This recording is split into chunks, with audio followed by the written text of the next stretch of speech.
Efa Premtobre Kasee no wura mu wa Adom Trotro Prince Owusu asiedu ewa Agbogbloshie nanti ya na kire mu a track bi adwadefo te won ba bi yem se atwi akofa won so set to say my Prince enchire mu Prince me ehuru de ekoso Jine eye Agbogbloshie ejom bebi a maamefo no eton tomatoes ene meko ene de ekeka ho no yenya ne tie se eye cargo truck bi abetwia for manfo a womo edidwai ewo ha bi ebepie mu ewo ha no na eye nokre bebi a megine ya na cargo truck no etwifa ye na adetonfo no aha ana womo ete wohwe menchen mu a meko bi na gufo menchine yi womo ekirese na ha ana na womo ete eye cargo truck no womo kirese nipa bi na ete ya no kra bi to eye gata mu kra ma ebedu ana omanfo e wa na eyi gata ni mu ase na omo hwese nipa bi edemu a cargo truck no niema na egumu no eno enegu echire heyi hwese niema egu box mu enegu awokoyi eye load ibi ewo market mu edwo mu ana wo besen akono ana akwanhie esi ye ma ne twifa omanfo esu niema yi ana egu heyi hwehwe me ha won se ya hyehye egu a eno ne niema wo mu eyi free eye truck nim ansa na nipa eso mu choboi ema wo mu edane truck no efi wo manfo a na truck no eda wo mu eso no na me ne edwadifo bi a wo mu eton ade wa ha bi edi nkomo wo mu na wo mu de wo mu ni ehu ye eyewitness account anti adwoa ye mo akwa abade ba Adom News una ode woni hu ye sen na asem no etie Ampacho na etia ti me hu an se ka Kasee road nyama hu an se ka no kukukuku an se achia nti mu an se atofo nti wo ma ho ne de wo mu dwane mo ka sister ba ku bia onyi ka ya obi onyi ne edwuma oka no nko ana ka no koto nso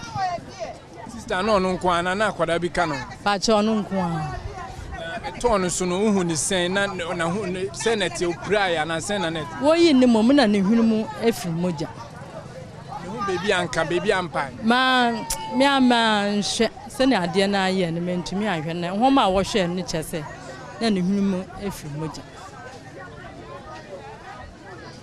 eti bebi amuti ye kwan ho ana ejom bebi amuti de me hu se ejom na ani ejom man na mom weinu ekwan na asai ose omoye omonye ekwan na asai ose omoye omonye sister na kan ton so no nim no pacho enye minyim ha ejom mom na minyim market ama minyim na mom minyim no okay me hu se edwadifo no ebi esu ewo esro ho me hu edwadifo ebi mienu na omoni tinsuo ewo sro ho na ase ye gusua ye report na wo mo de nsem ya base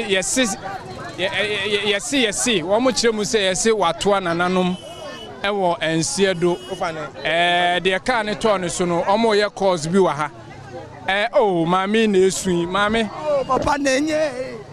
oh mami esu omo kire se de ka ne to ne so no watoa nananom ewo ensiedo no kra be na wo oh mami edisu